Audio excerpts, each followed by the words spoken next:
আসসালামু আলাইকুম রহমতুল্লাহি বারাকাতু। আশা করছি সকলেই আল্লাহর রহমতে ভালো আছেন। আজকে আমি একটা খুবই গুরুত্বপূর্ণ লেসন শেয়ার করতে যাচ্ছি। Actually I am not teaching you, I am just sharing my experience that I got. So let's get started. আমাদের মানবদেহে অনেকগুলো পার্টস রয়েছে। প্রত্যেকটা পার্টসের নির্দিষ্ট কিছু কাজ রয়েছে, যেমন চোখ। চোখ দিয়ে আমরা দেখি, চোখের কাজ কি? দেখা। ঠিক তেমনি আরেকটা পার্টস রয়েছে, এই যে পার্টটার নাম হচ্ছে কান। কান দিয়ে আমরা কি করি? কান দিয়ে আমরা লিসেনিং করি বা কোনো কিছু শুনি। ঠিক তেমনি ইংলিশেরও কিছু পার্ট রয়েছে, সেই পার্টসগুলোকে বলা হয় পার্টস অফ স্পিচ। তো এই পার্টসগুলোর মধ্যে একটা পার্টস রয়েছে যেটার নাম হচ্ছে অ্যাডজেক্টিভ। আজকে আমরা এই অ্যাডজেক্টিভ নিয়ে কাজ করব। সকল ধরনের কম্পিটিটিভ এক্সামে এমসিকিউ আকারে এই অ্যাডজেক্টিভের প্রকারভেদটি আসে, এবং আমরা যাতে সহজেই অ্যাডজেক্টিভটাকে ফাইন্ড আউট করতে পারি, কোনো রকম রুলস ছাড়াই যাতে সহজে ফাইন্ড আউট করতে পারি, সেটাই আজকে আমরা দেখব ইনশাল্লাহ। তো এখানে কোয়েশ্চেন আসতে পারে, অ্যাডজেক্টিভ কী, অ্যাডজেক্টিভ কোথায় এবং কেন ব্যবহার হয়? তো অ্যাডজেক্টিভ মূলত হচ্ছে ইংলিশের 8টা পার্টসের মধ্যে একটা পার্ট, এবং এটার কাজ কী? এই অ্যাডজেক্টিভের কাজটা হচ্ছে নাউন সম্পর্কে ইনফরমেশন বা তথ্য দেওয়া। নাউন সম্পর্কে কোনো ইনফরমেশন বা তথ্য দেওয়াটাই হচ্ছে অ্যাডজেক্টিভের কাজ। এটা কোথায় ব্যবহার হয়? সেন্টেন্সের মাঝে। এটা কোন জায়গায় ব্যবহার হয়? সেন্টেন্সের মাঝে। এটা নাউনের পূর্বে ব্যবহার হয়। সাধারণত নাউনের পূর্বে ব্যবহার হয়ে নাউন সম্পর্কে ইনফরমেশন দেয়। তবে আমরা এই অ্যাডজেক্টিভটাকে সেন্টেন্সের মধ্যে দুইভাবে দেখতে পারি। মূলত তারা নাউনের জন্য কাজ করে, কিন্তু আমরা দুইভাবে দেখতে পারি। একটা হচ্ছে নাউনের পূর্বে, আর একটা হচ্ছে নাউনের পরে। অর্থাৎ আমরা এই সেন্টেন্সটাই দেখি, the proud soldier is at home. The proud soldier, সোলজারটা এখানে নাউন, নাউনের আগে প্রাউড এই শব্দটা হচ্ছে অ্যাডজেক্টিভ। তো নাউনের আগে যে অ্যাডজেক্টিভ ব্যবহার হয় সেটাকে আমরা বলি অ্যাট্রিবিউটিভ অ্যাডজেক্টিভ। অ্যাট্রিবিউটিভ অ্যাডজেক্টিভ যেটা নাউনের পূর্বে ব্যবহার হয়ে নাউন সম্পর্কে ইনফরমেশন দেয়। আর নাউনের পরে যেটা ব্যবহার হয়, যেমন the soldier is proud. The soldier is proud, এটা নাউন সোলজার, এটার পরে প্রাউডটা ব্যবহার হয়েছে। তাহলে এই প্রাউডটা হচ্ছে প্রেডিকেটিভ অ্যাডজেক্টিভ। প্রেডিকেটিভ অ্যাডজেক্টিভ অর্থাৎ হি ইজ গুড, সে ভালো। তাহলে এখানে হি এর পরে গুডটা ব্যবহার হয়েছে, তাহলে গুডটা হচ্ছে প্রেডিকেটিভ অ্যাডজেক্টিভ। আর যদি বলি he is a good boy, যখন নাউন চলে আসবে বয়, তখন এই গুডটা অ্যাট্রিবিউটিভ অ্যাডজেক্টিভ হয়ে যাবে। ওকে, আমরা কিছু সেন্টেন্স এক্সাম্পলের মাধ্যমে অ্যাডজেক্টিভটাকে খুবই ক্লিয়ারলি জানবো। এখানে আমি একটা বাক্য লিখেছি, this is a very expensive car. This is a very expensive car. কারটা এখানে হচ্ছে নাউন, নাউনের আগে এক্সপেন্সিভ ব্যয়বহুল, এই এক্সপেন্সিভ শব্দটা হচ্ছে অ্যাডজেক্টিভ। নাউনের পূর্বে বসে এই কার সম্পর্কে ইনফরমেশন দিচ্ছে, কারটা কিরকম এক্সপেন্সিভ। তাহলে এক্সপেন্সিভ শব্দটা হচ্ছে এখানে অ্যাডজেক্টিভ, নাউনের আগে যে ওয়ার্ডটা ব্যবহার হবে সেটাই adjective. Next, I eight some delicious foods. আমি কিছু মজাদার খাবার খেয়েছিলাম। তাহলে ফুডসের আগে ডেলিশিয়াস ওয়ার্ডটা হচ্ছে অ্যাডজেক্টিভ, ফুডসটা নাউন, নাউনের আগে যে ওয়ার্ডটা ব্যবহার হবে সেটাই হলো অ্যাডজেক্টিভ। এটার অবস্থান কোথায় থাকে? এটার অবস্থান নাউনের পূর্বে থাকে। ওকে, চেরিন ইজ অ্যান অ্যাডোরেবল বেবি। এখানে বেবিটা নাউন, বেবির আগে বেবি সম্পর্কে ইনফরমেশন দিচ্ছে অ্যাডোরেবল। অ্যাডোরেবল মানে চমৎকার বা খুবই সুন্দর, সুদর্শন একটা বাচ্চা। তাহলে অ্যাডোরেবল শব্দটা হচ্ছে adjective. This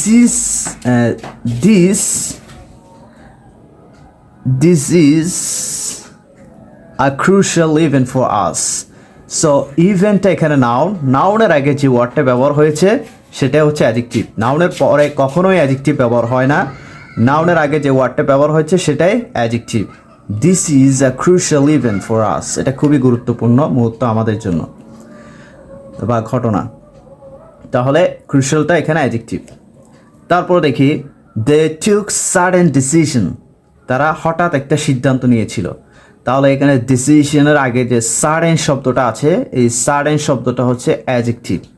her sparkling ice caught everyone's attention.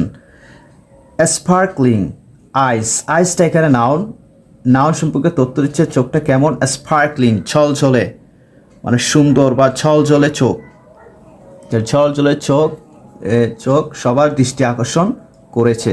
তাহলে এখানে স্পার্কলিং শব্দটা হচ্ছে অ্যাডজেক্টিভ, এটা নাউনের পূর্বে ব্যবহার হয়েছে। এখন আমাদের শিখতে হবে না এমন যে কোনো ওয়ার্ডের শেষে সিপ থাকলে, আস থাকলে, এইবল থাকলে, এল থাকলে এটা অ্যাডজেক্টিভ, এভাবে আমাদের শিখতে হবে না। আমরা জাস্ট নাউনের পূর্বে যে ওয়ার্ডটাকেই দেখব সেটাকে অ্যাডজেক্টিভ হিসেবে বিবেচনা করব।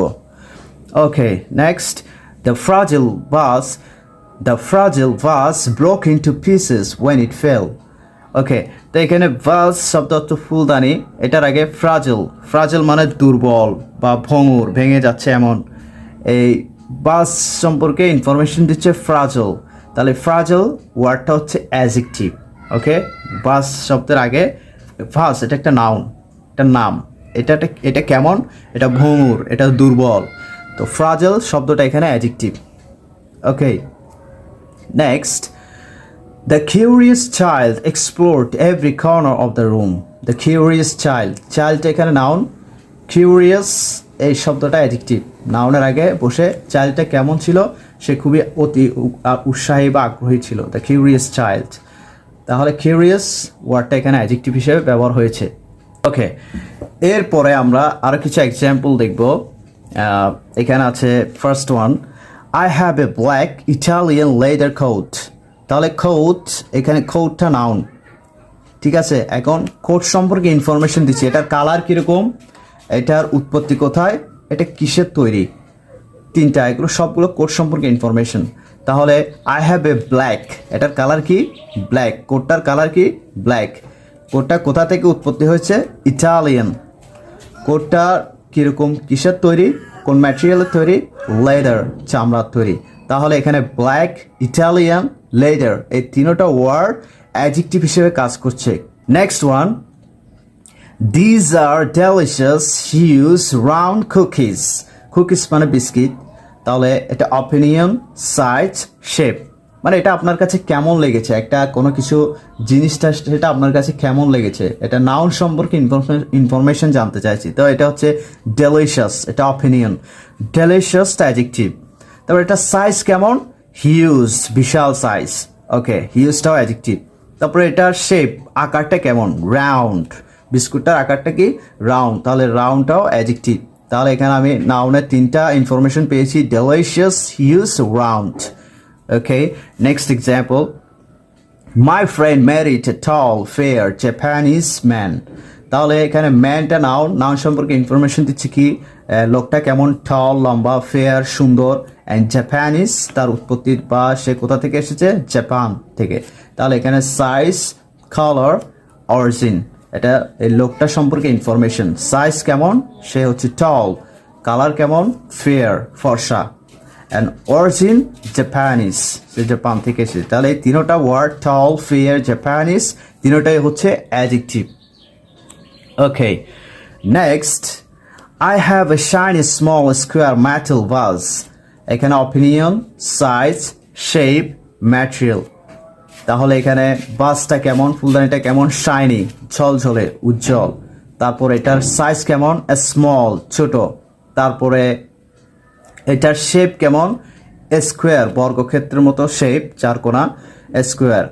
ভাসটা কিসের তৈরি, মেটাল, ধাতুর তৈরি। তাহলে এখানে শাইনি, স্মল, স্কোয়ার, মেটাল, এই চারটা ওয়ার্ড কার সম্পর্কে ইনফরমেশন দিচ্ছে, ভাস সম্পর্কে। তাহলে এই চারটাই হচ্ছে adjective. Okay, last and final one, I bought an oval antique coffee table. I bought আমি এনেছিলাম, অ্যান ওভাল, ওভাল মানে ডিম্বাকৃতির, অ্যান্টিক মানে প্রাচীন, কফি টেবল, এখানে নাউন হচ্ছে টেবল, নাউন সম্পর্কে ইনফরমেশন দিচ্ছে ওভাল, অ্যান্টিক, কফি। তাহলে এই টেবলটার শেপ কেমন, ওভাল, ডিম্বাকৃতির শেপ, এবং এইজ মানে এটার বয়স বা এটা কখনকার, বর্তমান না অতীতের, তো একটা সময় বোঝাচ্ছে, বয়স বোঝাচ্ছে। অ্যান্টিক, অ্যান্টিক মানে প্রাচীন, টেবিলটা কি, প্রাচীন। ওকে, এখন পারপাস, এটা কি উদ্দেশ্যে ব্যবহার হয়, এটা কি স্টাডি পারপাস নাকি এটার উদ্দেশ্যটা কি?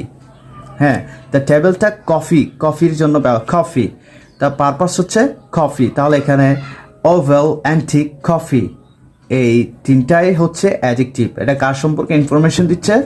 টেবিল সম্পর্কে। কফিটা যদিও নাউন, কিন্তু এখন সেটা ইনফরমেশন। টেবিলটা কিসের কাজে ব্যবহার হয়? কফির কাজে। তাহলে এটা ইনফরমেশনের কাজ করছে। ওকে, আরেকটা বিষয় হচ্ছে আমাদের কম্পিটিটিভ এক্সামের মধ্যে আরও কিছু অ্যাডজেক্টিভ আসে। যেমন আমরা সাধারণত জানি যে সমস্ত ওয়ার্ডের শেষে এলওয়াই যুক্ত হয় সেগুলো অ্যাডভার্ব। তবে অ্যাডজেক্টিভের সাথে এলওয়াই যুক্ত হলে সেগুলোকে আমরা কি বলি? অ্যাডভার্ব বলি। যেমন আমি যদি লিখি LOUD, লাউড, লাউড এটা অ্যাডজেক্টিভ। যদি আমি এখানে এলওয়াই যুক্ত করি তাহলে এটা হচ্ছে অ্যাডভার্ব। এটা হচ্ছে অ্যাডভার্ব। এখন এলওয়াই যুক্ত কিছু অ্যাডজেক্টিভ আছে যেগুলো আমরা অনেক সময় ভুল করে থাকি। বিভিন্ন কম্পিটিটিভ এক্সামে এগুলো বেশি আসে। যেমন আমরা জানি অ্যাডজেক্টিভের সাথে এলওয়াই যুক্ত হলে সেটাকে আমরা অ্যাডভার্ব বলি। যদি নাউনের সাথে অ্যাডজেক্টিভ, নাউনের সাথে এলওয়াই হয়, যদি নাউন প্লাস এলওয়াই যদি হয় তখন সেটাকে আমরা বলি অ্যাডজেক্টিভ। অ্যাডজেক্টিভ অর্থাৎ নাউনের সাথে যদি এলওয়াই যুক্ত হয় সেটা হচ্ছে অ্যাডজেক্টিভ। এখন আমরা কিছু উদাহরণ দিই। যেমন মান্থ, মান্থ হচ্ছে মাস। মান্থের সাথে যদি আমরা এলওয়াই যুক্ত করি, মান্থলি, মাসিক, তাহলে এটা হচ্ছে কি? অ্যাডজেক্টিভ। তারপরে আমরা লিখি বিস্টলি, বিস্ট এটা হচ্ছে পশু নেম। যদি এলওয়াই যুক্ত করি বিস্টলি মানে পশুত্ব, বিস্টলি পশুত্ব। তারপরে কস্ট, কস্ট এটা নাউন। কস্টের সাথে যদি আমি এলওয়াই যুক্ত করি কস্টলি, দামিও বা ব্যয়বহুল, এটা অ্যাডজেক্টিভ। তারপরে হোমলি, HOME, হোম, যদি এলওয়াই যুক্ত করি, হোমটা নাউন, নাউনের সাথে যখন এলওয়াই যুক্ত করছি তখন হোমলি শব্দ হচ্ছে পারিবারিক বা সুপরিচিত। হোমলি শব্দ হচ্ছে পারিবারিক বা সুপরিচিত। ওকে, লাভ, লাভ ভালোবাসা, লাভটা নাউন, নাউন হিসেবে ব্যবহার হয়। এলওয়াই যখন যুক্ত হবে লাভলি, লাভলি মানে মনোরম বা সুন্দর, মনোরম বা সুন্দর। ওকে, তা ফ্রেন্ডলি, ফ্রেন্ডলি, ফ্রেন্ডটা নাউন, এলওয়াই যুক্ত হলে ফ্রেন্ডলি, ফ্রেন্ডলি মানে বন্ধুত্বপূর্ণ। ওকে, ফাদারলি, FATH, ফাদার, এলওয়াই যুক্ত হলে ফাদারলি, তাহলে ফাদারলি হচ্ছে পিতৃত্ব, এটাও অ্যাডজেক্টিভ। ওকে, এইভাবে আমরা নাউনের সাথে যদি এলওয়াই যুক্ত হয় সেটাকে আমরা অ্যাডজেক্টিভ হিসেবে বিবেচিত করব। ওকে, ইনশাল্লাহ আশা করি আপনারা এই ছোট একটি ক্লাসের মাধ্যমে বুঝতে পেরেছেন অ্যাডজেক্টিভের ডেফিনেশন। সো আশা করি আর ভুল হবে না, এবং যখন আমরা প্যাসেজ পড়বো বা কোনো আর্টিকেলস পড়বো এভাবে আমরা অ্যাডজেক্টিভগুলো ফাইন্ড আউট করে মার্ক করে রাখবো। ইনশাল্লাহ এটা আমাদের জন্য একেবারে ক্লিয়ার হয়ে যাবে। ওকে, সবাই ভালো থাকবেন। নেক্সট ক্লাসে আমরা অন্য একটি টপিকস নিয়ে আলোচনা করবো ইনশাল্লাহ। আসসালামু আলাইকুম রহমতুল্লাহি ওয়া বারাকাতুহু।